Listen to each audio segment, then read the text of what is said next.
Woman Up, raw unscripted talks. Welcome to yet another episode of Woman Up. Leero tetuli ku Woman Up. Leero tuleseemu omugenyi waffe Mwanjule oba era Kwanjule. Executive media yali afunyemuko obuzibuzibu naye thank God nitukomyewo ate mu maanyi ate katugenda bawa kasavu kanyama. Nawe twabasuubiza last weekend netubagamba nti every end of the month tubeerayo n'ekidi special. We always have a guest who is a male. Woman Up is a show that is for women to empower each other.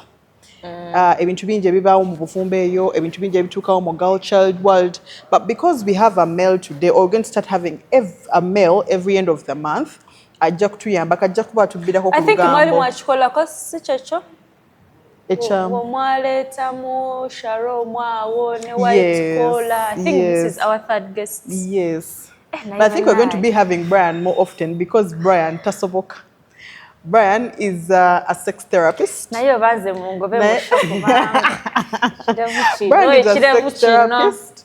Era agenda kubanga abeyanjulira namwe musobola kubanga mumutegeera then you kickstart kubanga bo obudde bwatulidde dempinga.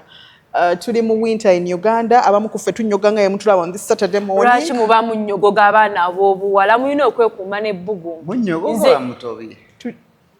Tunyogoga enkuba etukubye.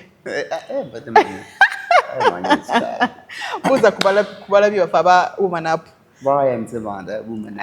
Adedda mukwano ojja kwogera. Brian Semanda, gemanya gange, Woman Up. Brian's Naturals known, a product company yange. Nkola ku Abakyala, maybe ababi, but I love women more. Why? Because 90% of my clients are women. I also love men more. No, 90% of my clients are women. I also mean 90% of my clients are men. Chidi joli so mnenze bensingo kuba mbuza antunda ki ate ntunda kitewa sirina kyentunda yadde nkuba momwa bigulu Abakyala. But anyway, for that I take care. I'm a sex therapist, yes, and I'm also a herbalist because people confuse sex therapy. Abana Uganda barawutegere kigambo sex therapy banyonyole basobola kubanga bakitegera naddala bakadama omukazi omu yankubira kesi bunagamba kati mama ogaba sexy oba onkolamu emanja gadde nga mwana wato atobitegedde bise mbuno mukolamu nga yetamanyi omanyi abantu barawo okutegeera ebintu bino babitera nnyo okubanga tebabyawula kati omuntu ayinza olowooza actually someone might think oli like sex therapist or you're like a counselor to byawule. Let them understand. The therapy falls into the same category in counseling. This is your company, Brian's Naturals. Yes, Brian's Naturals. Otunda dagala lya kwegatta. Erikola byonna ku byokwegatta. Kujerebeza, kukalubya, kuhambya, kukoza, kugezi, kufunda byonna. Wabula ngenda kuva ku motoka ya Balya. Akoze. Balya ayina empisa embyezi sembayo omukazi oyo. Atuwatya motoka nga ate batuweerako n'amateeka. Balya n'apa emotoka n'agijjako switch nga ndi n'abaana. Gwe kyoli okirabye. Anyizaka switch. Nezikira mu kkubo wakati wa bo. Buli katoka manyawo. Akanyigira ddala ne ka stopping nga yinginte. Lwaki ngamba nakusasudde? Lwaki ompimira obudde? Naye ate kati gwe weereetedde ebizibu. Lwaki okozesa motoka ya Balya? Lwate nina omulala ayinza okuppa emotoka. Tobamanyi abalina emmotoka ez'akabi. Laba ono genda mu ba Alika Rentals balina emmotoka eza luxury ez'akabi eza buli mutindo gw'omanyi nga swaga lyerere. Balina Jeep, balina BMW, balina Audi, buli mmotoka gy'omanyi ey'ebbeeyi bazirina ate ku miwendo egyawansi. Sala zino sente zepa Balya asobola okufuna emmotoka. Osobolera ddala nga tofunye na bizibu n'abo bantu. Mukwano mponye Balya. Alika Rentals basangibwa ku 309 Slade Street, Drogheda, Boston, Massachusetts. Bakubireko ku 978-852-277-98. Alika Rentals. Rent, explore, experience. Nga Brian engalo ze wazeetegereza ffe n'oziraba. Tuna engalo za Brian. Kubanga bw'owulira ebintu byayogera ogezaga nedda. Then he's a herbalist on top of that. Herbalist in which way? Brian zibadde Because of Brian ng'ogonda engalo.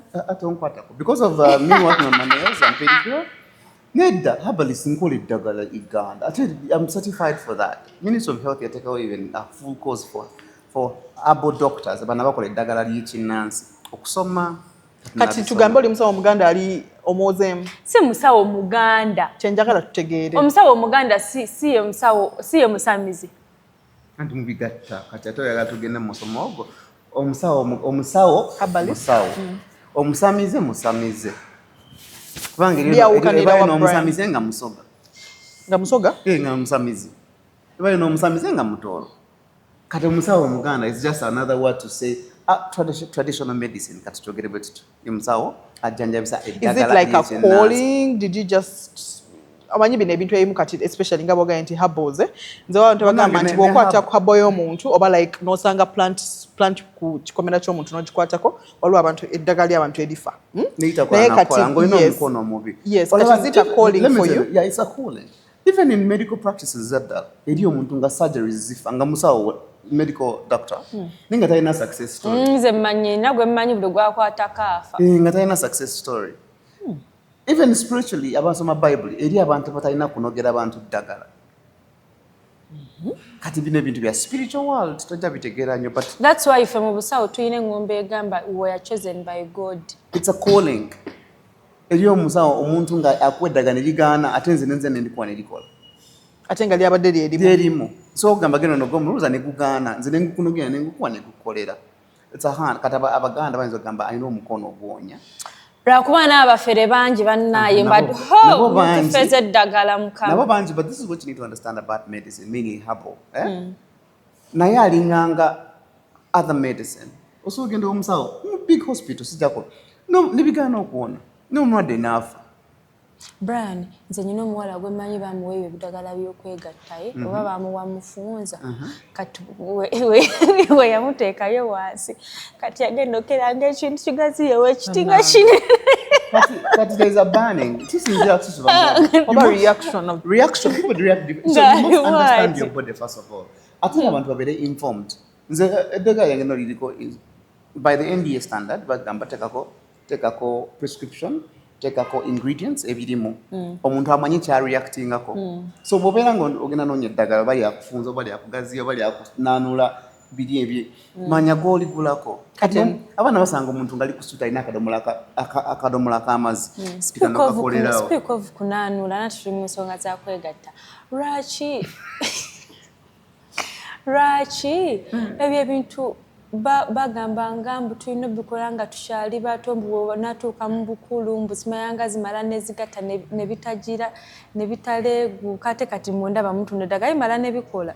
Babikola kati wafe tubikola. Namwe mukozesa ntengotengo brand nga batukozesa ekitengotengo mu primary nga kyatuluma. Zocha nezizimbya because it inflames. The reason why I was about to ask you that why those things were really terrifying for people in schools. The first man sobola kutambula abantu bazimbye ate luli mwali bato naye kati abantu bajja ne babakolako nagenda n'okukola n'akola ajja taali awo twamulaba ajja n'agamba saamulaba Brian namulaba yange ne twogera experience mu ebyo ebintu by'okugira yajja ku office ntukola ka interview kati yajja tulikuwalaba yesenga w'abakyala. She's a very beautiful. Naye muneeba omutunuulira Hajat. She's young, she's very beautiful, and you're like, what did she get that love? And medical problem, kati twakyusamu ebintu tuli mwalowooza nti abakola ddagala ery'ekiganda balina kuba bigomesi nga batiisatiisa baliawo tebaasoma, but now we're educated and we're doing the medicine. Yeah, like me, I'm going to did any of your parents, was any of your parents a herbalist or something? Not really, but being from an African tradition, jajja wakunogera bino ne bino. Omanyi lwaki nkubuuza Brian abaana ab'obulenzi ab'ennaku zino like a guy like you, if somebody gives you that proper look, wouldn't you really think bino ebintu ebimanyi? Boys abantu b'ennaku zino beesirwaza beefuula abatamanyi what the herb is. N'abawala bennyini naye ate modern trends zakyusa osanga omwana nga top notch naye ng'amanyi buli kadagala. The reason is ababuwala ab'obulenzi bonna. Reason is because there's a lot of open information. Sharing video to TikTok, sharing video everywhere, and people get to know. So when you're interested, you get research. Abantu abasinza okumanya eddagala ennyo be babafunye ebibonoobono ababonyebonye n'ensonga ezimu. For example, sex issues. Buli muvubuka akula afuna sex issues and interest. Elaborate more. Put it like. Nina sex issues and interest. So when I was going through my sex rampage, nina discovered. Mukwano oluzungu lungi wali sex addict oba? No njagala nnyo sex. Ky'oba ogamba. Kakati mu kumwagala nnyo ne ngenda deep okusoma ki ekikola kino. So that the research continued here and there. We don't go discovering that chimuku. Before you know it, a whole company was birthed 10 years ago. Beautiful. Nasokera kana akajerebeza. Ate najajange yakwogeranga edda nga bajjaawo n'abagamba okwata akabisi k'enjuki munayi n'okateeka eri mu Kampala mukadde. Kampala mukadde atoba mangu. Kati zineyotekako indication engamba kati otekamu ate ka honey n'otekamu ne ka cannabis. What's going to happen? Bofuna ka cannabis n'otekamu ka rose pear. Kwegamba abantu abali kuwuma abali ku executive media balina tusasula kubanga mufuna free consultation. Kati okitegeera neza nkukola nenkola ka product nakasooka mu 2014. Bakaita Vicham. Kali ka quick kill me quick. Kali nga feminine Viagra. Nenga ne buli mchala wotambula. Boy na lab where you keep testing and yeah, but you have to be careful which honey you're using. Testing kuchi. Honey you know like babera mu lab nga taking Neddo otegedde kibuzo kyakubuuziza. Abada testing agambye product go likubirala. Those on media. One man. Or you know be careful what information you're getting. Recently nafuna ko mchala many years ago. Bamugamba anabeyo petrol bagenda funa virginity. Woman up oyina kuba informed. Sibuli kyo bananga abana bo bwala uliriza ekintu ng'ekyo. Yali yazunga bawe yagenda manyi bakazi muzunganyo bawe tubaliwo. Bawe yagenda ku kyeyo. Kati amugambye adda. Kumbe omuyayi bamusa bade bagiyita ayita mu kubo. Nge olugudo sino traka luziisemu. Otegeera. Naye yawuliranga bannange. Sino traka ngaziise mu kubo. Kati nga amanyi daddy ajana cavities. Nanoonya engeri gy'okufunza ekkubo. Ekyo kitegeerekeza. Bakomando bwe bamugamba nabayo ka petrol. Kakwata oma. Petrol wadda. Ow'emmotoka. Gwe nkubulira abaana abo bola balina ebintu bye bayitamu eyo. Omwana yavunda ekintu. Petrol labayo kyanga, labayo kya moto. Ate wansi awo. Kati bela informed about everything kyogenda. Umwana ato, bela informed kyogenda oteka mu namuna. If you can't eat something, don't put it there. Olaba yazimba semutulege. I almost got sued 7 years ago. What happened? Omwala nga nkakamba yagala muwa madura stick. Madura stick ojimanyi? Madura stick ojimanyi? Sijiwuliranga nako. Brian ebintu ebintu kulaba nze wabeerayo akapya ke. Madura n'obula singa waze ne sample n'otulagako nga. Madura stick bagikozesa for tightening. Eringa nga chalk. Kati ze sijikiriza because I'm a natural person. Nanka kanti mufunire. Nze nga ndimufunira kubanga nze list born. Buli kyoyagala wano nkifuna. Nkwesiga Brian ekyo try no. Nenzi mufunira ne mwana instructions ali ku voice note. Kateeka eddakiika emu. Kati amanya gaya in 30 minutes naye akanteekeyo njira nkola ki? Njira akolawo emirimu gyange. Alaba gaya eng'ombe evuze tutu. Agamba mwana gulira daddy. Yasokola akantu tekaganiddeyo. Yeah. Jukira madura stick ekola. It smooches everything around and it's okay drying abulika nyweze ebinywa. Omwana yasokola akantu kaganiddeyo. Jukira kawanvu ng'olugalo. Kagandi tekakutikidde munda. Abaana b'obuwala bannange tuyita mu bintu to impress these men. Eyali yeetegekera daddy ended up in hospital. Daddy nga yamututte. Tichichi. Kusokolayo kantu. So information is very important. Be empowered as a girl. Abaana bajali nga avunze ekinanga. Naye it was just misinformation. You understand? So at woman up, bwe munfuna buli mwana muwala Katonda yakuwa ekiduuka ekyo. Kiri. Namunna kyekiduuka ky'omukazi yenna. That is where our gold is. It should come from. Katukola banze buli nkufunako nenda ebise ebirungi. Brian. Abo mba nkukwana nenda bantu ine ebise ebirungi. Nenda bantu oyogera bulungi. Ekiddako ozaki. Namuna. Namuna aliacho. Everyone's goal is that one. Brian, trying that issue last week. We've been having so many women battling with their marriages. You know, obuzibu bwaba bana bobwala butuleta wako kubanga batuyambako.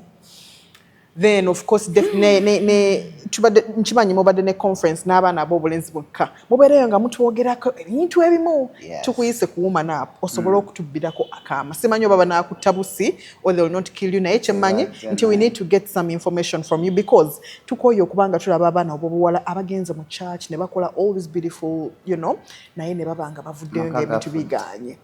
Recently twali tulina scenario y'omwana ow'obuwala beefumbirwa n'omwami we 2 months ago but apparently they were together for some time. Naye bwe bamaze okwewasa ne baleeta maid wako of course okiraba buli muntu akera agenda akole naye the guy's been complaining omukyala onzo mwala simwagala ampunyira bubi mchafu bichemeresa jirya namukazi watwakera saa 11 nasooka nafumbira omwami namanya at least you'll find everything in the microwave naagenda. So apparently this lady one time comes back a bit early. Omukyala wakaduka manyi tubeera n'abakazi banaabira obukaduka information.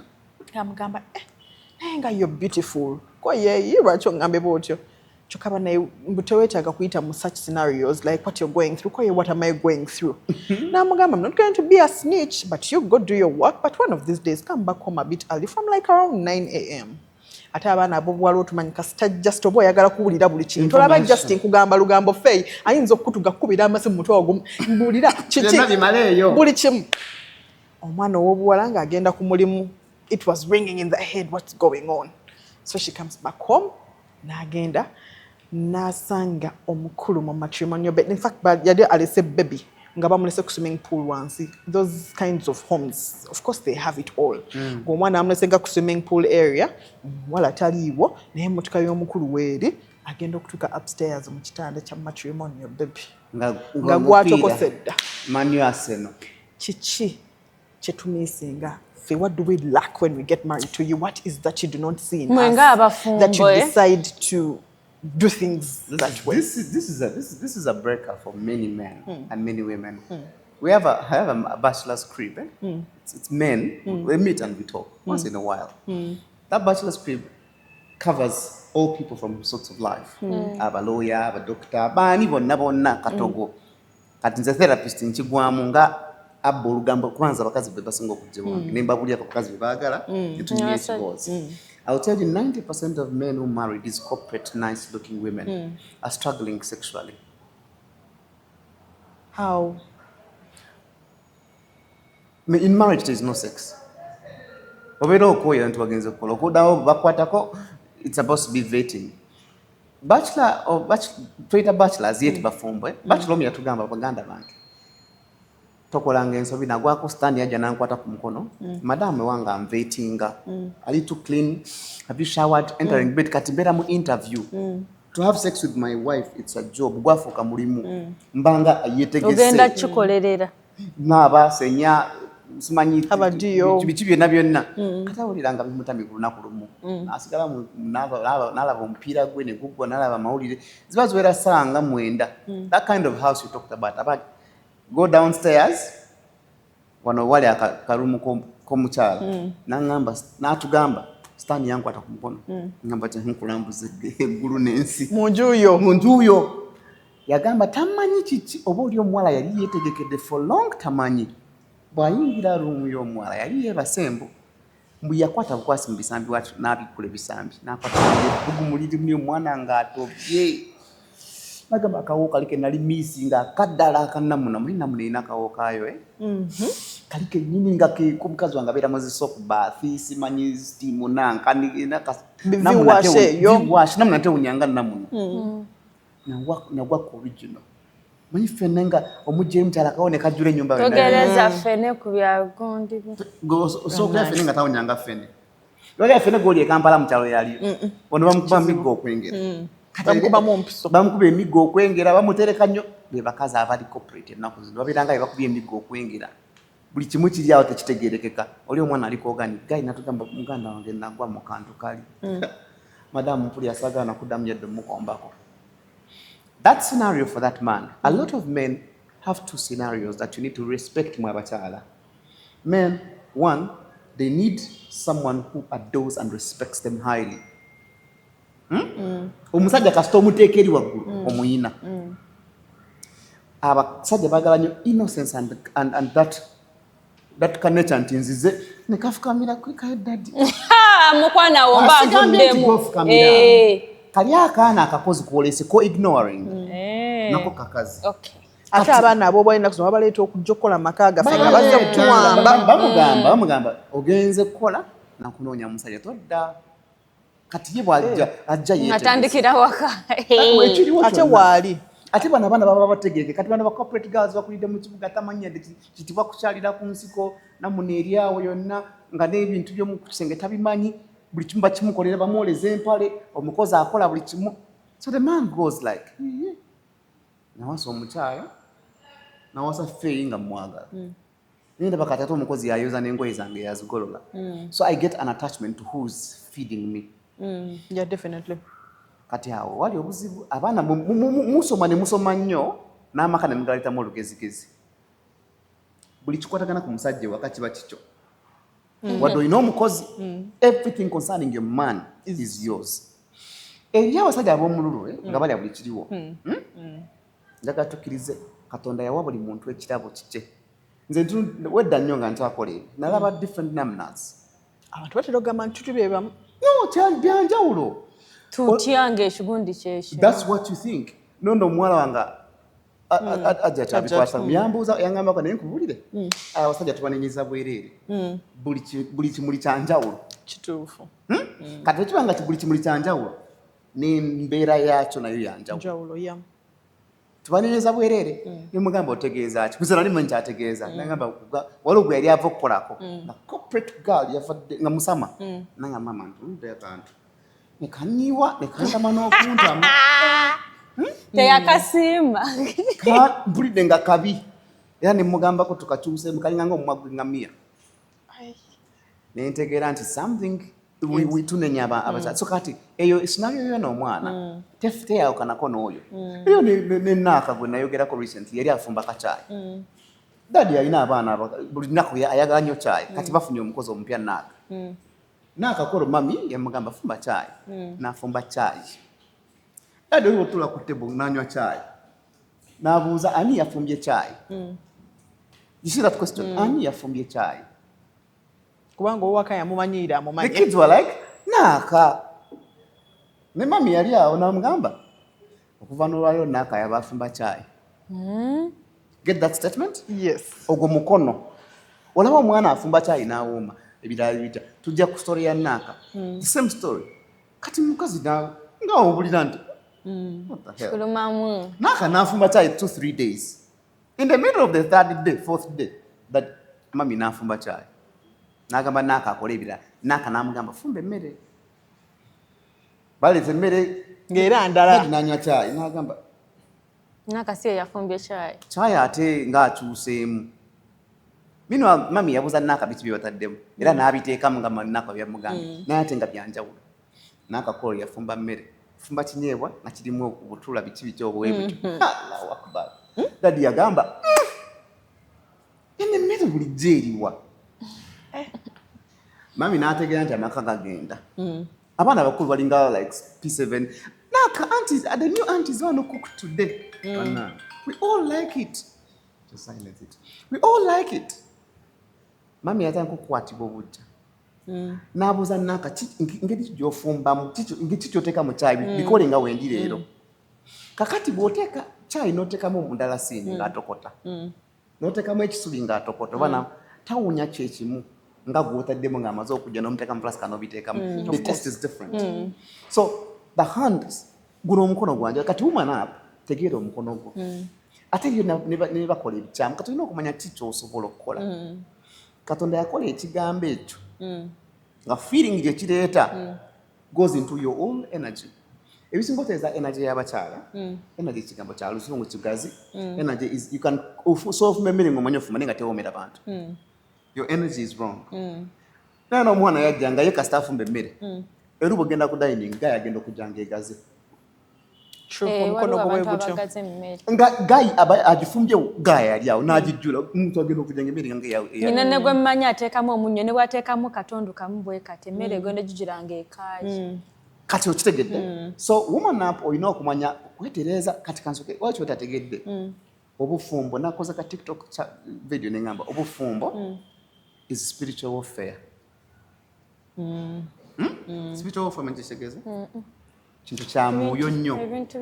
Nze amanyi kyentera okugamba abantu nti usually when we get married kiringa okuba nga twetegekera nga tugenda mu bufumbo. Okimanyi nti abagole abasinga batera nnyo okufuna accidents eziwa ebijjajjaawo bingi bwe muba mu overcomings. Omwami n'aba abadde na ssente zitandika okuba nataka omuganda omukazi gw'azza wabisira oba nedda. Marriage is a spiritual warfare kati woman up olina otutegeera ntalo kizoolwana. Abaagala bbaawo bakulwanisa. Abakwagala balwanisa obufumbo obwo. Ne b'otaalabako balwana. Why do we say spiritual? Marriage oba bufumbo yentandikwa ya continuation ya creation oba obutonzi. Kati nze ndi muntu akkiriza mu nnono ennyo. Obutonzi obubwo bwava ku mama ne taatawo. Naawe ubanga afunye dadi mutonda abalala. Kati ebibirwanyisa bingi. Kati olina okuba very spiritual okutegeera bino. Bwe watali spiritual ng'otosaba nnyo olina okulogera ddala. Okitegedde? Kati bano abaana Kyova nsirise kubayo sijja kgendayo. Tojafumbira. Marriage is honorable and beautiful. Naye lwakwa buli kiriyo. Musobola muli happy. Nate munefumbirwa. You're dating, you're happy, you can date for 6. Badde ngenda okugamba wano. Nti olaba we say about these corporate women. Olaba nti oyinza okusanga omwana w'obulenzi nga wa boda. Naye nga alina corporate woman. Ng'asobola okufuna obudde obuva mu office n'agenda n'alaba akavubuka kano. Why is it different when they get in there? Lwaki tebabikola n'abaami baabwe nga bwebyalinga? Mbadde nkugamba nti obufumbo buno bulina emiziziko mingi bulwanisibwa buli side. Goza lwaki Islam eyagala obufumbo era bukkiririzaamu. Catholic Church ekkiriza mu bufumbo. Abalokole bakkiriza mu bufumbo n'aba-Advent n'abasamize bakkiriza mu bufumbo. Kyekintu kyokka buli ddiini kyekkiririzaamu. Kati kirina okulwanisibwa. Waliwo omukyala recently yazze wange nanga Brian nkubulire. I dated this man for 6 years nga tuli happy. Omanyi happiness. Nenzala n'omwana nga tetunewasa. Happiness.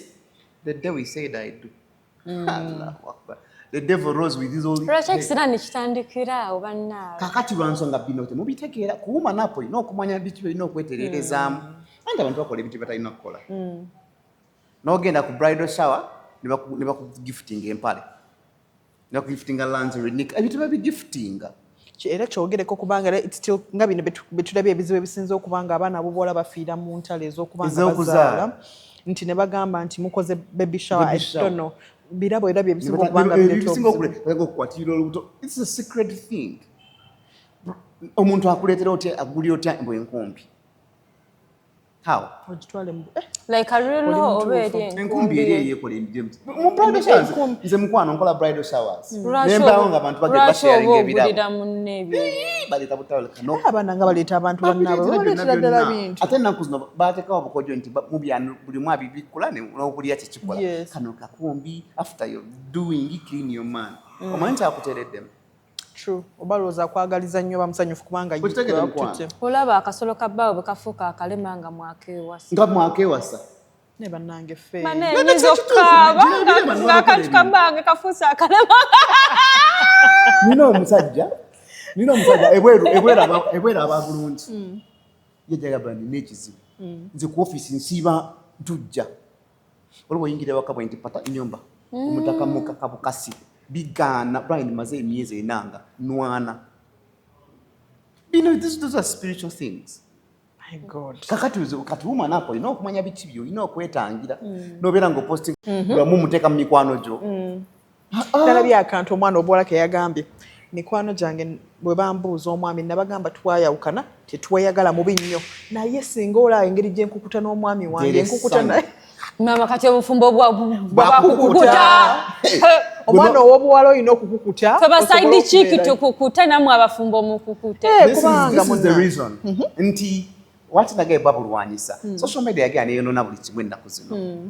Agenze out ne bawe na posting ekifaananyi. Bagye buli mwa musanyufu nti ogenze out. Just chobera banaye. Munanga nti zegabye ebyonoonye. That's why the battles are more. We are trying to look for a solution. Olwani entalo to stay there.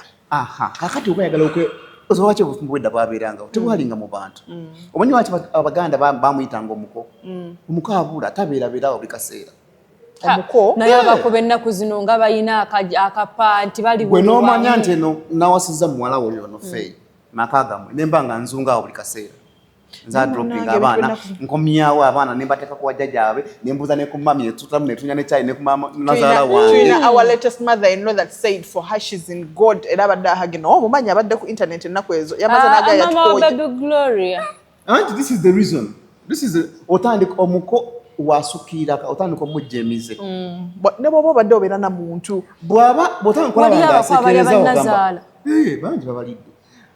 I have like a number of them I have. Katonazalanga batunula Munange n'abaana abawala nze simanyi wasiye Stan gw'obadde oyogerako. Stan azze kati nze mbadde mbanyumiza lwaki omusajja wo olina omukukulira ne mu baganda bo bennyini ne baganda bose basanyufu nti olina omusajja bo tebalina. Bayinza okuba balina naye have you heard of like sisters are both married naye omwati n'ayagala bba wa munne? Yes, I know. Nothing's happened. Well, the sister rivalry nga mama has fueling. I know sister rivalry nga mama waabwe ye fuelist. Nga bonna yabazaala. Mama waabwe nyini nga yaleta nze mama ono naye nga nze abalwanyisa. Mulwane. Nga nze njagala mulwane. Oyo akasajja koli kaguze Benz nkumugambye ntwagala Range Rover.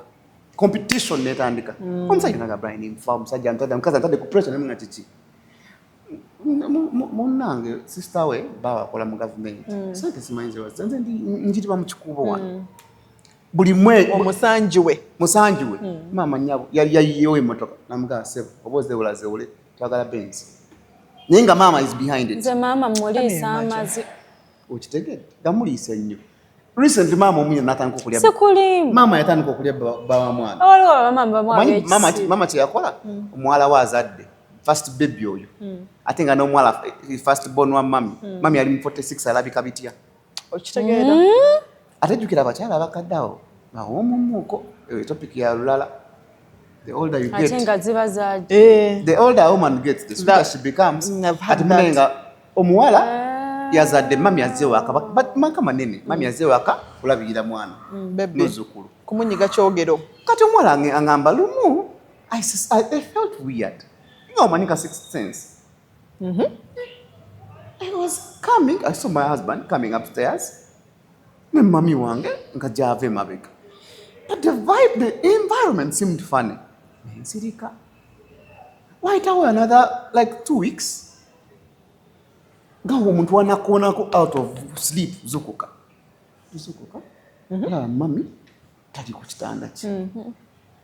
Nagamba I said maybe mami asaba nnyo myagala nnyo osaba ngenda mudira asabe. Nenzijanga nsobereza. Omunyukula mama wange ne bba wange. Nga bali muzirima ngweno. Kati ebirwanisa ofumu bingi n'ebyokwewala bingi. That's why bwe baazaalanga omwana gende wannyoka eri nyoko mama talina kubeera wange for so long. Kituufu. Tenakuna cesareans bakusaze ewaka embeera si nnungi nnyo nnyo yandikutidde kwa gende eyo. This is why it's dying. Woman up olina okumanya biti bye weekuuma. Ate era bw'agendanga naye ofunayo omulala eno. Agenda okukuumakuumako nga mami bwadda. Kati oba afunye naye nga si what would you prefer? Okufunayo kafune oba okudda ku nnyoko? Afune feeyi. Oba okudda ku nnyoko oba okudda ku nnyoko? Afune ka stranger. Kakati the reason is kati Katonda yakola abasajja we need sex. Njagala mukitegere ku woman up. Twetaaga akazanyo. Bye ngamba abantu nti omusajja si w'omu oba oyagala oba toyagala. Ngambi we need it. Hey. Kati oba mu providing all of kodyo bungi. You guys can't be there without sex. Kwantu go oyagala kuwonoona wamma. Madam temusobola. Otusoboleka abaana ab'obuwala basobole okutegeera ebintu bino. Feka tubawe mmwe abakazi abafumbo abaleyo babba bammwe balina ennaku. Wamma olunaku olwaleero mukyala munnange nga bwe twayogera nekugamba nti it is okay. Brian katubuulireko ku kiki. Funa pick what you can pick from this conversation. Ate omunoonye nako ojja kulanga ebintu biteredde. Bw'oba onyiize mu bwongo namunagileka esanyuke.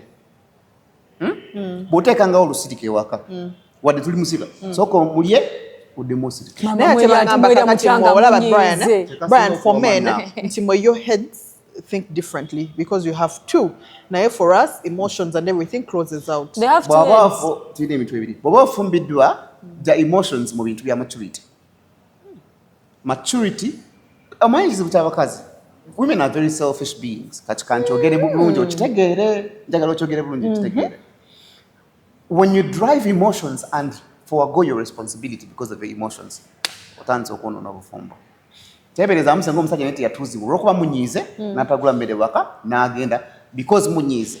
Omanyi lwaki omusajja omunyiiza n'omumwa n'ennanka n'asigala ng'akula amasannyalaze waka n'asigala ng'asasula ne rent. That's responsibility. Anti abigula temuli mu physical touch. Responsibility is responsibility. Responsibility is not physical touch. Kati gwejawo namuna because onyize kati nze ndi mu dating space nti abantu bajjanga bagala kubanoonyeza basajja. Because I'm in this world, the people, everyone imagines all that. Nembera wano nga ndi ku mudibo gumemeddeko. Ekikudibiriza kuli abasajja b'abantu. Si abasajja b'abantu. Program yaffe Woman Up it is sponsored by Alika Rentals. Ali Massachusetts, Boston, era gwe yenna yanjagadde okuba ng'omulinga emmotoka. Ku mudibo gwendiko noba nga tofunangayo musajja. Munange weeyune ogenda tolabe Alika Rentals. Then skins zaffe ndowooza otulaba bannange. Bubbles Beauty. Mugamba akikoleko ebintu ebyo tukyabitegeera. Mukwano nze Bubbles Beauty sikyamulanga mu mulange. Bubbles Beauty tuli bubi yongera okuba nga ate munayo tuleetera ku kizigo tusobole okuglowinga osanga abaana ab'obulenzi ngenda tandika kulanga Brian ampe okuddagala. Ye bannange Mineral Brian kubanga Woman Up wandibadde otuwa ku bintu ntusobola okubanga naffe twetereza because what we are preaching is what we should be. Nkimanyi mulina question gye mukyaliko naye Brian Nze nga nze kannegerezeeko I've never used those medicines ebya wansi. Lwaki 100% kale 95% of women between kati tosobola kusangayo muntu ali nakyo. Lwaki abantu bonna kati bali kudagala. Lwaki mukinomolizinze. Gamba lwaki toyina musajja akuliko buli lunaku. Enjawulo. Bana abaana basinga asobola obeera nga buli w'okuzaka appointment ojerebedde oli happy. Because it's not daily. Kati fe Katonda yakola asajja boyino musajja mu buliri. Ye buli lunaku aba ayagala. Ate asobola n'okwagala emirundi esatu. Mama nnyo owulira ennaku. Kati buli wakula hormones start changing. Yeah, true. That's why when you get pregnant, they start giving you hormone supplements, folic acid, because there's something foreign inside you your body can't support. Buli wakula bikyukamu. Siddagala, that's how it's supposed to be, food of life. Abantu bedda balina bye baalyanga nga babiryanga mmere naye nga ending up nga bikoze ekintu ekyo omujanja. Kati mulya chips and chicken.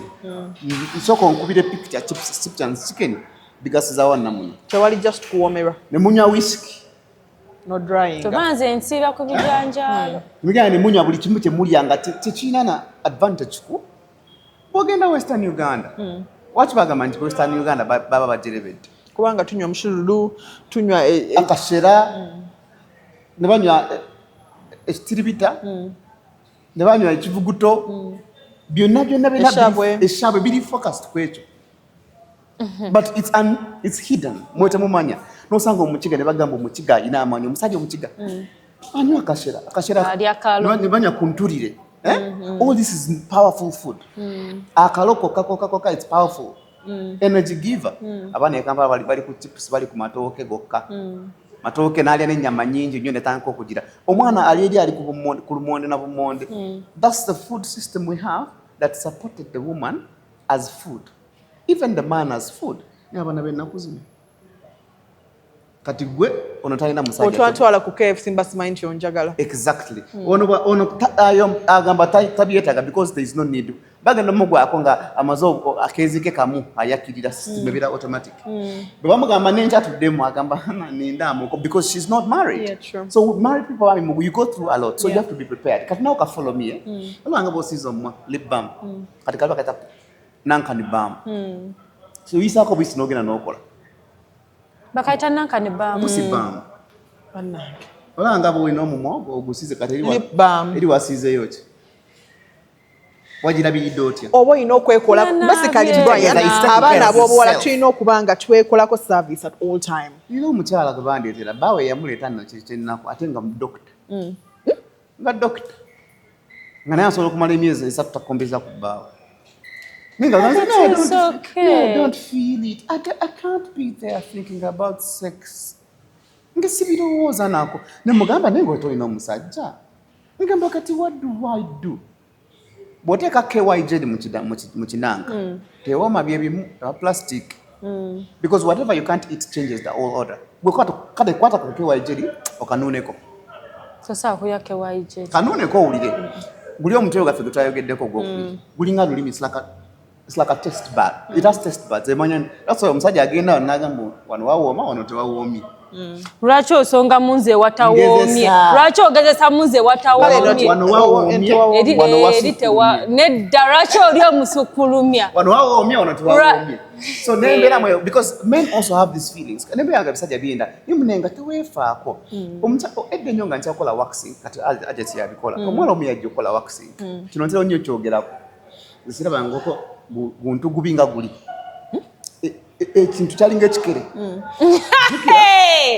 Naye munnange nabira bonto mwayinde ebifaananyi bya nankani oli nga bifaanana bitya. Ebya anko. Ng'ayina bibumps. Nkulagako ku kigundi. Ng'ayina bibumps ku nnanga konna. Nono muleke tomulaga. Kyokka ng'ayagala mbu daddy agendeko ku bakuli. Ayiteko ebbakuli. Nanga Brian omusajja abanaafawo obulenzi nga balabye nnyo. Tagenda bakuli. Ndejja yangaze kola waxing agenda okujjamu empale ng'akawo akava wali sikangu nnyo. Nenkwata mira ne mugamba mama gwe kino osobola okukirya. Nagamba nnyabo Brian. Nemugamba olwatundeko ku nnanka y'omumira. Mukola mutya mugamba nemukola surgery okutereeza kiki. Kati ajjudde bumps. Jjukira buli bumps buba busirasira. Every bump is busira. Jesus. Kiringanga kikere. Nagamba mama olina akantu akabi naawe. Kkiriza kibi kino omwana abandi agenda kigwamu anda. Bwe namulaga mira nagamba Mukama Katonda. Kyogamba mbuye nga teyeerabayo. Mutebeerabayo. Kati nemugamba bayira mugano wax yo tonya bulungi so ogenda steaming emoterere cause sakwata munanke unya bubi you smelling bad awful. Kampala yo tuyamba de pale bike abisiti. Namu nabalabira ndabirire nga bolabira. Yalinga ngene. Kati na bala kawa fikum. Nengo manyi nanyini yo. Omumanyi. Anko linda njamu kugamba. Ate lwaki munindako kamumugambe. Ate bayinfa olugambo lwano terusula. Nagambye nti olugambo lwabano fair kujjako. Naye nga bannange tugenda mu idessawa yonna. Wallahi. Omwana oyo yagambye wallahi byebyo nno. Tugenda ku Mimi's Glamour. Katona ate kayina amadaala tulanga kayina amadaala limu 2 3 4 Brian kati neno waliyo Mimi's Glamour. Neno waliyo amadaala. Serious bazameka. Itwala ana. Boka. Ngata sere. Mpiteyo ddi ekyanja nzitengene.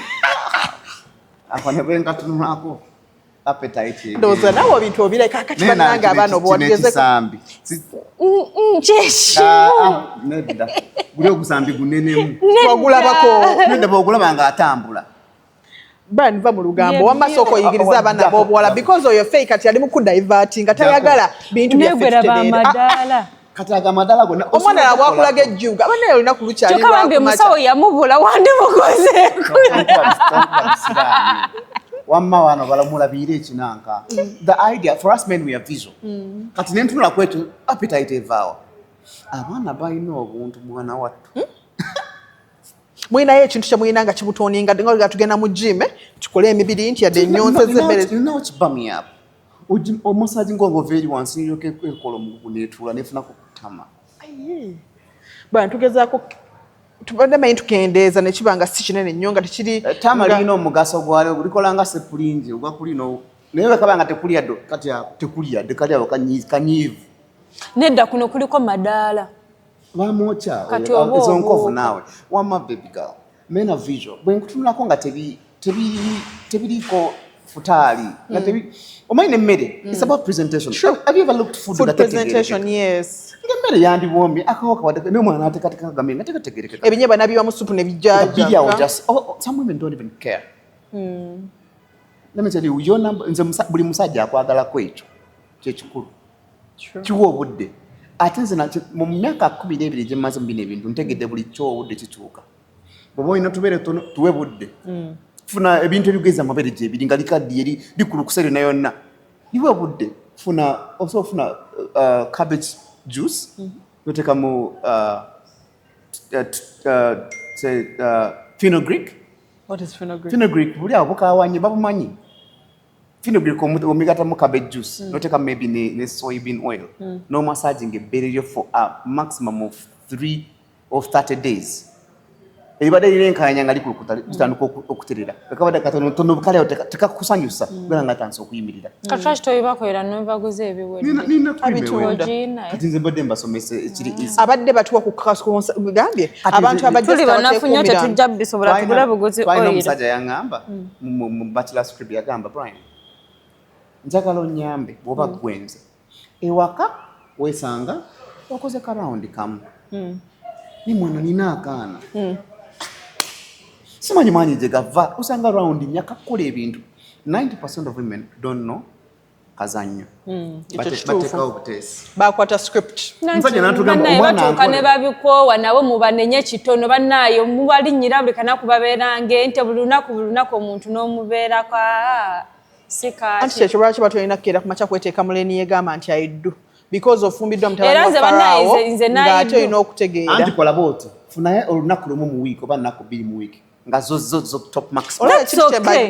Kingamba bano abantu. Maximum. That's okay. Naye gomanyi like every day. Tosobola kumala mwezi mulamba nga muno tomukombya. Nedda kiyinza okuba nga tekigenda soboka. Senjagala oyige ku bukodyo bwa commando. Why men marry bitches? Senjagala oyige ku bukodyo bwa commando. Wadde ali mu nsonga ziri ez'ekikyala amuyiiya. This is how you kuyiiya men. Yes. Yiiya omusajja bw'oti. First of all, learn a hand job. You know omusajja yatogera bani you know mwana akola hand job ne werabira buli everything. Buli kijanja kyo wali oyingidde. Just a hand job. Bebeera mu palace. This girl is very good at a hand job. Kakati gwe tokwata bw'oba towulira toyagala gikwateko ate hanze bw'obanga ogimanyi tekikabiri omuntu oba tolina kwetiitirira ng'olire partner wo ng'agivuddemu omwana nga Brian kati nawo omwana yatuga Brian n'ekikazi kirina amabeere manene niwe kikabe kisiri mu modulo n'esokojje ne kisiga oil mabeere kikwata omutaka mu mabeere awo kigasunda dakiika emu ng'okivuddemu bingi ebyokukola. Brian, you boys anyway now this comes back to still you boys oyinza okusanga abaana oba obulenzi nga mwemiitiza wano Brian n'obasanga banyuma emboozi nga tebeemanyi naye ekiboozi ne kikwata ego ng'abeemanyidde omwaka mulamba. Then this comes to Boyogedde about the crib. Remember there's a place they used to call the crib in Tinda? That place used to have so many parties. I had nkyali ku WBS ng'abaana bavaayo emisinde bagenda mu crib naye nga these men are literally corporate men that are married. Yes. Wait on Azari, but Dr. Oyo nga ekibeera mu crib men like Brian temwenyenyala why don't you bashi temwenyala nti amana kusambira eri namusambirako eno and that was like the party those crazy parties. Anti kakati baina classes abamu ne house parties zikyabeera inaku z'abavubuka abo zibeerayo but this is what you need to understand about dominant men. Every man nga yasukka ka stage ayaba ayagala akaddemu oba omuntu yenna kasita afunako obusobozi omusajja we ekimulemesa okukola bino talina sente omusajja wo ate nafuna na information nti gyebiri nze I have been to places where a man tells you the mutuyambe I have a woman who brought a man home nga yamuleeta ku office omukazi nga muzina abakazi mikono gyange banjanga bani kyakwetya mukyali wange mwogeremu okwo kubanga nze romance ye kasajja nakuba eddusu naga Brian vaginal infections kino kintaninga off baba akuyame nga tali kubyyo ng'olyaba abanga agenze embwa agwa bakuli nalyoka yiwa malusunga mangi mudakike munavaayo kuseerezaawo nalyoka akuyingira n'akufuutuka masaka mbalala okumala dakika ng'emu n'ekitundu n'avaako n'agweri n'ebaka just kwesaawo abanga akwejjako kakati this is what you need to understand about akazannyo ak'obufumbo. Abasajja balina pattern y'obufumbo engwete omusajja yeetegeka nti ayagala bw'aba agenda mu sex mwetegekera najje wakakola lwe yeetegese nga nywedde kathirira manyi kathirira nakataka kakolerawo nagenda nakuba dumbbells nakolayo bu push up ng'amanyi kati guggwa yo tukaka nga toyagala kati ate lwaba teyeetegese ate lwo musambako akagereka wansi ako kamanyi ati nga ovulation kati nakuyingira just to finish kwewala bizibu ulya n'agenda owakali akantu nga yeetegese when a man is prepared for sex you know men prepare for sex n'agamba kati ngenda wa Ella n'anywa kwanywedde bakaki just because they're preparing to get a good game wakanywa nga adda waka kulo lwe bagaana abakyala abasinga musajja n'afa kati ate lw'omuwadde nga atamanyi naye ate omukazi yange ko Brian mpulire nako omusajja text ze bamuweereza mu ssimu ye kiraga wakabi bamuwaana tokanze neeka bidala nze akola kamugabe man I've never gone for 3 rounds but you guys when you come you think doesn't go down no man is naye ng'enaaka agirayo akakamu Because here is prepared. And do I think that it's sex in the brain? As I tegese n'agifuna. Wano wenze ne tegese ne bagijjawo ne bagimpa rese tegese. Twali mu gym recently buli mugayi n'agamba ne Abasajja tubona lwansonga eno. Olunaku lwe sex waka lwakitanyuma. Olunaku lwe tegese nti kati njagala jikuba ne bakumma. Lwota birimu nga ne energy eri low muntu lwakwa. That's why yogenda nomala gumu notadda. N'osanga gye weetegekedde nga oli wa tabu. So when a man comes to you n'akukwatako ko njagala ogezeeko to reciprocate. You see, ebigambo bya sex. Omusajja gye n'agamba Brian mukazi wange omukwatako. Gwenga weesika. Jasa kako kake bakutteko obukwasa bulaba naye. Omusajja n'atugamba Brian omukazi wako omukwatirako eddakiika 3 nga tabisiwala mukalu. Bali abana nga bajja bali wait. Bali waki balina bajja bali wait.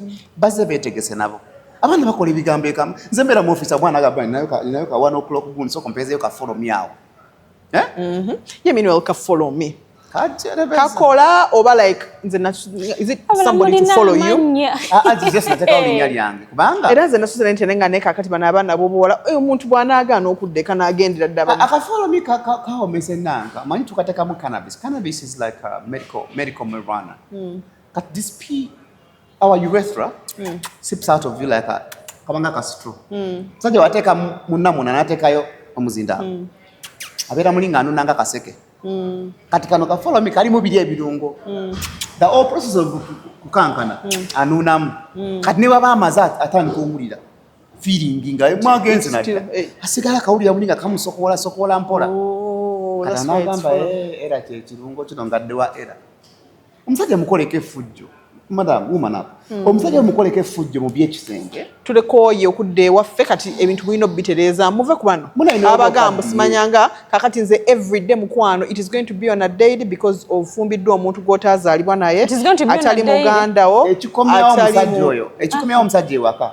naave waffe eyamuteza emisana ekimukomyawo because yasalawo kubira naawe ekimukomyawo kati oba kimukomyawo kazi nefujo lyenkoliza abaana b'obuwala n'abakomando bange kati I teach people how to become bitches they come to these classes Brian how do I make a man obsessed nga abeera alowooza ku nze naluma mmonde abaana tubakozesa efujo kati olaba namunera ng'ekyewunyamu naye nga sona tewunya kivundu ng'ewunya nakyo it's an aphrodisiac to men gwe gikwate mu bweti omukwate kalevu bwati nga n'olyange nga pusa etandika onnoonya akawo katanze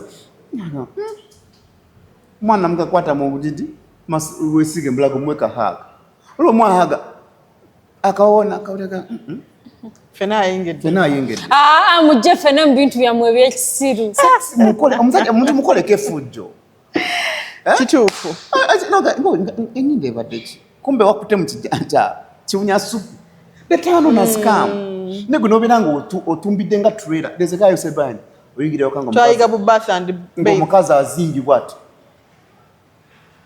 n'obuuza ekigambo kimu ogenze wakali akawale kabikulikayo kambaka beside kiki awo abeera ready to receive the man wajira wonna basameka nakyo kambuza osooka kulya oba kulya osooka kulya oba kulya naye omuntu azze waka n'otumbira nga olinga nga lole nalyoka n'ombuuza munali wamuze muli just one omusajja n'abuuza Brian oba goddawa jembadde eno gye bakusanyukira oba gye bakunyiigira gye bakuyomba ani atayagala omukyala yatandika ng'era naye ng'akola bino ebintu oba just yatuuka n'akoowa kankubulira ebintu bino okay now let me tell you something let me answer that for you omanyi we get comfortable omwami bw'ajja n'akuwasa omanya kati nkimaze kiweddeyo become comfortable n'obeeranga yeah we get too comfortable n'olowooza kati mumaze bampatisiza empeta that was the goal women think it's just about the ring but it is you shouldn't be selfish to that point. Oli enkoko baby. Enkoko. Olunda enkoko? Kati ono gwe nkumanyi. Oli agobeddeko enkoko eno yabyerya.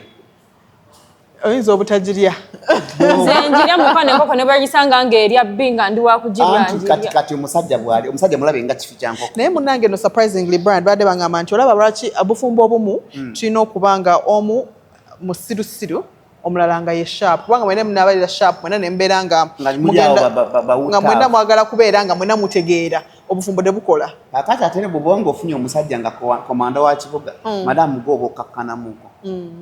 Madamu gw'oba okakkanamuko lwaki? Nade nkwa statistics. Nze ngamba nnyo omukyala akola bino, omukazi n'agamba statement, Brian newo bikola era agenda kwenda. Tokola kintu because toyagala ayende. Tokola by'okola kweteeka mbu toyagala mwami wa ayende. Bikole obere outstanding. Just imagine senga wano tulina restaurant. Ngenda kugira bifo by'omumanyi bya bulijjo bye tugendako okulyako. Senga abajavas ba complaining mbu KFC batwala ba customer. You know what would happen? Javas again creating a ambience where people will sit. KFC negola pick up, take away. Ne buli omu alya. Exactly. Namuna eringa nkoko. Bw'ogitokosa. Bajja kugirya. Oba bagitokosa bw'oti n'engirya. Ngendo ito nanateka ka chicken tikka masala.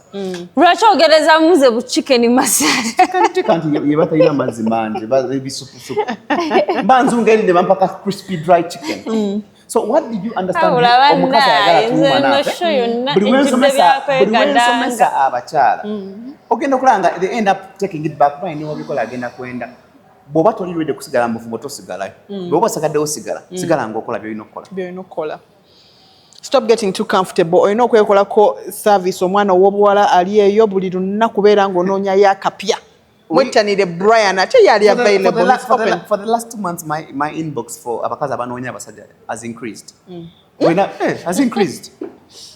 Kayagala musajja ali serious. Like right now I think I have like what 46 women. Then you know abasajja ababiri. Ate mbuuza abasajja ababiri bali batya. Omu musajja mufumbo ayagala mukazi wa kutwala akabimbiri ku farm. Ayagala n'amabiri wa kutwala akabimbiri ku farm. Amanyala abasajja be batyo abasajja bakola ebintu ebyo n'amanyi agenda kufuna abakyala. Banyina okulima. Kulabirira nte n'ambuzi byonna biri eyo. N'okulima. Owokubiri upstairs alinga ngati ayina ekikyamu. Is 46. Divorced. Separated with 2 women, 3 baby mamas. Can you imagine? 3 baby mamas and one marriage and a serious relationship. Before he has come to you, did you sit that gentleman down? Come and we see. That's why I know bongo kuchichamu. Ekichamu ku bongo. I know bongo kuchichamu. Naina bongo kuchichamu. Ekimu ku ebyo. Empewo nyingi nnyo kati. Kati namubuuza bibuzo bibiri nemugamba, how old are you sir? Nangamba I'm 46. Nemugamba at 30 where were you? At 30 I married a woman who didn't see me valuable. I separated. I got another girl. When she got pregnant, she took all my money. She took 45 million. I made a business for her. Nenkera kumachanga ali ruto ne business nagisenguddewo. Nasenguka ne business zonna buli kimu ekisenguka. Namubba. Okubiri manchi yakola. Nga onalaba era mu kizimbe omwagala. Naye toyogera naye. Ogenda owulira nga anoonya nnyumba. Nga manchi yakola. N'agenda n'anoonya ennyumba. Namugamba nakwenda onoonya nnyumba naba broker. Nagamba ojuno ojagala wa namugamba njagala ku Salama Road mu Nnyonyi eyo site. Ngaye ng'afuna broker we. Ng'agenda afuna ennyumba 2 bedroom. Ng'agifanishinga. Kati ndowooza ye ng'amanyi nfunye akati. Abakyala. Ng'amugamba nnyumba tunagifunye jangu tugende. Ng'amuteeka mu mmotoka ye. Ng'amusaba nnyumba ng'ejjudde ebintu ngamba Lugambo luyitanga. Kati munange waita wiki gagaya agamba omukyala. So when am I coming to visit? Ate ku ddiiro ki? Akola nkamugamba visit where? But I am married. That is where the guy has a problem. I am married. Nemubuuza kati gwe tomanya nti Brian akola kalabika bulungi katototo nze nali manyi nfunye kati nemmanyeko omutima furniture gwe yagula omumanyi furniture what 2 bedroom omumanyi everything. Now just know that the idea of a stupid man like him bwe yabinyumiza namugamba nkwano soko kwakane togenda funa mukyala soko kakane byakyala biveko soko ndeo kati eyo lab gyayina akyagina oli alina ekikyamu ku bwongo mumpeeko nja mutereza ekikyamu kale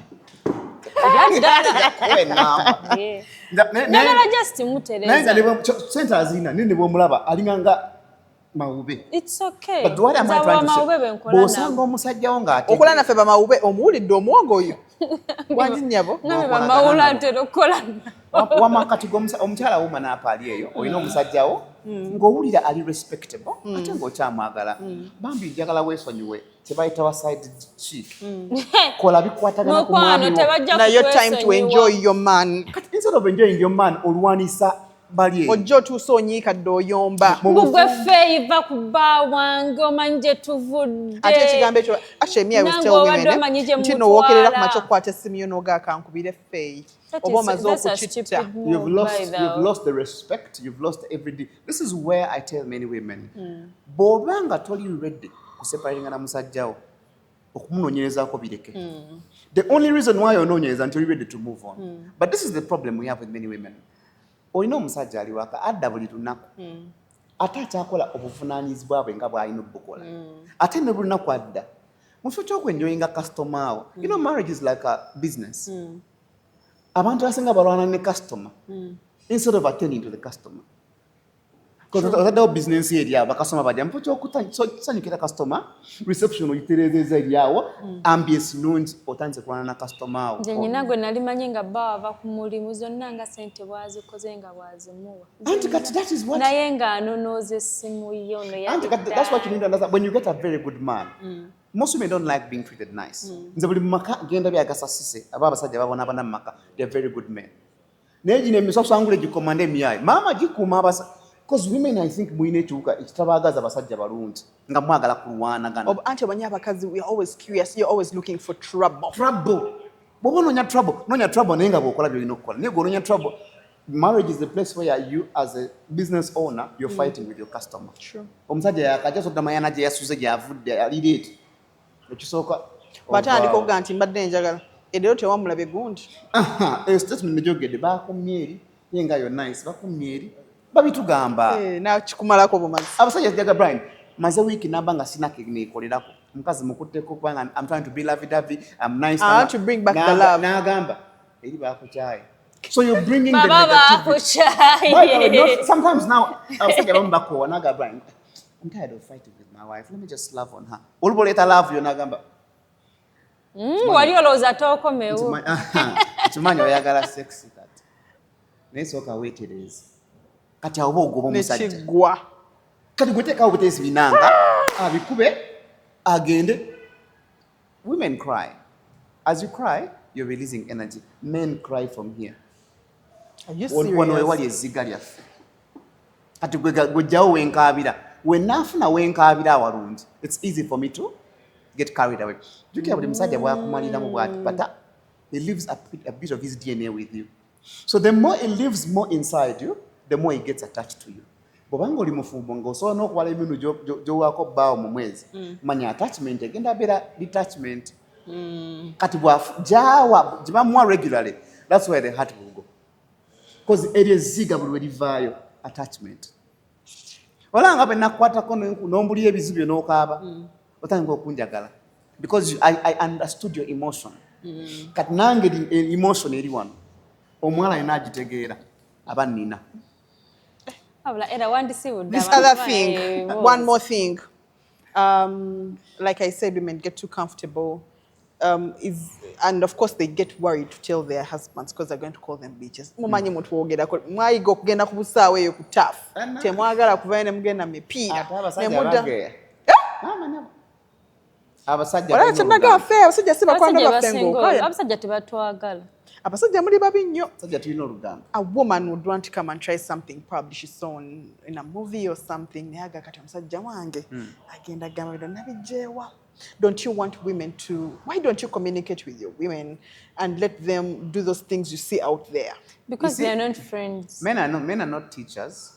Naye ate also women take it far. Wala mukwano gwange yatugamba nalabya akagoye ka dress nga ndaba kanyumira mukazi wange. Ne nkamuweereza nga aliko n'ennamba. Buno obeera ku TikTok. Ne muweereza snapshot ne mpeeza mukyala wange. Baby, call that number and buy that dress. Omukazi omanyi kye yagamba. Several kaibeba n'abakazi oyagala beeru bwe bati gegana mabina goyagala mukwano tulabye na picture number kweri gambye gula let's buy that dress call and go see the dresses Kati, you see the energy? Kati gwalese bulangiri, Brian, Losomesa bridal shower kati nagenda nga bridal shower ngalo omwala atunda buno bulangiri obuntu n'abayigiza ne catwalk dance. Ugitegereyo. You putting your stiletto simanyi vayo yambadde that kind of no ja kati abali mudira alaba mawulire ge agiranga komanda avudde tata. Just imagine. Namugamba asiwa bati. Yamanya alese romance ne vibe. Get out of here. Like, what's wrong with you? I'm quite meanwhile guy, alaba mulalo. Don't go highboard over something. But it's okay. No. Start slow. Meanwhile, it depends on the kind of relationship you've had and the kind of man. If my wife came with that kind of beachy cord, she go it out. Because I'm a bitch too. Okay. In a relationship, we should have that bitch part. In a marriage, be a bitch in the bed. Where be a mama, church be a mother's union. Mumuzikiti be a obedi wakajjako. You are mu bad black. Hey, you are muka sugar. So you get the rinya. Like I just use the name, just not for any context. But I'm trying to show you the kind of person you should be in bed. Nigga no be out. Chaketara. Tondaba. Now, do you know there are men that have been married with their have you heard of these men being married to their wives and they don't even know who their wives are? They've not seen exactly them. Let me tell you about confidence. You know why men go around about these girls? It's confidence. Or to wala to beat we not very to not to get not to see the two young the confidence is what draws the man. Let me say about men and attraction. What attracts us is not how you are made. It's the confidence you have. You know, confidence and sexiness is a state of mind. Chiche we ulida gwecholi. Eliya abana abalungi era nga boli omulungi. Nga nete wekkiririzaamu. No bera mungi bwe notekkiririzaamu obulungi bufa. Nosanga omwana nga ali awo feya nenga confidence eri mubire waggulu. Abana abobola ababitumanyi ng'omusanga yenna ali eri waggulu ga your confidence is single driving abasajja. Kati watu trying ne conversation eyo ka gym. Sex therapist we bampita mu gym. Chichi katonda kyateka mu bakazi abatalabika bulungi. Kizibu gwa nolange chantu twegana bakwana bakirabe. Nenga mama kiwoma bitya. Ngo oyaga nenga kikwesibako mu bantu ngotwegana kutambula nacho. Nenga mama namuna botwa. They concentrate where they have. Where the energy should be. No take your face. Your face is going to stop at the attraction phase. Because I'm summarizing my time here. Because I'm relationship or marriage. So about your time here. Fact you know kusimbula would day. Ngeze somebody ngenda kugamba. Just bagasi babera muno olujanja. Muleka abere nalo. Nze ndulina terungi. Wamawulira. Abakazi relationship ine emitendere esatu. What waita catchy attraction phase. Ya kulabi now the butterfly ngazi muli bubi naga mama chana nga chini mwimilunje echo abina kalunje. Oh, she's gorgeous. That's one attraction. Ajirabira wala. Ekidako is retainer phase. Akulabi oli beautiful najja akubuzeko. Hi, hello, how are you? Na oliranga oyogera. Nolekana. Ngamba that is loud. Will I handle? Nze mukwano okulagira onti ndinja sama. Statement zosoko okwogera nebyo yogera bibigenda either retain me or throw me out. After you retain me I'll handle. That was right a maintenance phase. Biogenda okola continuously from day 1 to 3 years. Chicholi mundao. Kati abakyala basinga bagala nyo sigala mu attraction phase. Not the maintenance phase. True. Maintenance phase ogirabe. Bwoba wajja no tumina ku muzindaalo ne binyuma. Tumira ku muzindaalo. Bwoba wampanga ekijanjalo bwenkyagalidde okimpa sigala ng'okimpa wenkyagalidde. Maintaining. That's the maintenance phase. Kati jjukira bwe mba nkufunye attraction phase bwe nosigala ne weekolako naye nga tompa I just look at you ngamba I wish you knew. And you guys are hunters. Tuweka climax k'abakyala abafumbo. tukute brand because ebibyo tebigwa buli because nze siwa abaside chick because bakiririzaamu mukwano mujja Balya ati ze kankubulire buli side chick alina ebizibu bye maybe side chick byayina bannyonnyole kubanga abasajja tubabuulira n'omugaa kakati ogenzeko ku kifo ekikola tekawe nga tewulidde customer n'omu nga baana bali bati nga nemerewe eri bakitunuulira ate n'ogenda mu kifo ekituuza javas nga 24/7 abaana be bali those workers are happy but side chick bwatyo bwebeera buli side chick gwe mmanyi afunayo mwenaga Brian nkubuulire there are moments just wonder man ng'akuli mu kifuba naye ng'ali eri tosaba mukubira ssimu buli side chick now like this weather that we have now buli side chick alina ennaku eyo kati buli side chick yeesanga ng'alina abasajja nga basatu olw'ensonga kati daddy ali wa main chick owulire ofa ennaku bw'oba oyingire kuba ya side chick oba number whatever understand three things as a woman there are going to be lonely moments it is a hard it is a hard ofundako nga omusajja waasulawo buli lunaku n'okimanya nti alina yakebbali naye ekizibu ky'olina nga gwe webbali oliawo bakukukusa naye nga ate oyagala kwejjayo that's why banamba emu namba bbiri abo baside chick ekisinga obalemeso bana abasajja batuuka ku level ya entitlement n'ayagala aveeyo mu kuvaayo ate waafiire omusajja oyo n'anoonya ate omulala because the arrangement was sigalayo akola post mu ku TikTok n'engamba bw'osanga muntu namba bbiri oba side chick nga tajja musajja mufumbo omanya mulogo kubanga banamba emu baloga ku basajja baabwe asigamye nti oli mulogo naye walawo omwana nga takitya namba emu alwanisa omusajja teri musajja gwe batalwanya kasaba nga musajja mulungi era bw'osanga omusajja nga mufumbo manya alina akalungi kaaliko ka climax mukategeddaako olina okulwana obeere mu bufumbo bo n'omwami we paka kuwulira bubi tomuwa gap ekizibu kyetulina kino gw'ozanyisa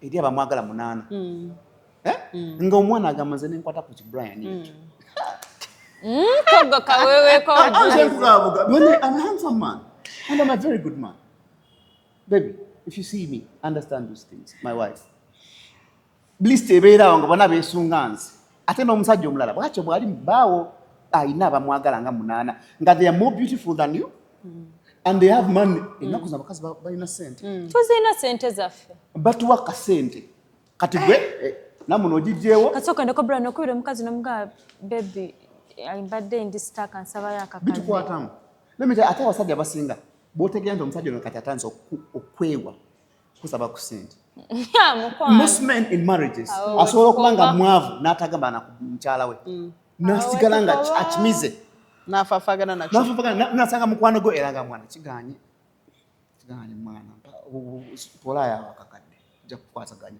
naye nga tabigamba mukyala we men go through a lot so omufuna mukwate nga kyatika tuli babbeeyi ate osanga nga akaddiye funye ku kirevu batulabira n'okutulabira maama w'omwana akwesibako mwana lwaki tumutwala mugatteko nze nja mutegeeka batugambe mwanange naawe mutwale you're a good man you have a man and you're still doing all those things also wulidde from Brian because ye musajja osobola okutegeera mentality y'abasajja omukazi omukadde nakwesibako munoonyeeko Brian abantu bakusangewa mbeera kyanjaawo komambugu but I have a number 0707171 anytime you text okuba nnyo 6 munange anytime you can text messages nzisangako WhatsApp ninane every page is there Brian's Naturals TikTok Brian Semanda everywhere ngojjanga tulaba tekigaana mu sex ate obufumbo babutetenkanya tubutetenkanye that is all we had for you on this beautiful Saturday katugende tutetenkanye obufumbo tujja balaba next Saturday baside check munywere bino yagala ebyafembu biveeko nabagamba nze talina gyatutwala ebibakanga thank you so much Brian for coming you're welcome God bless you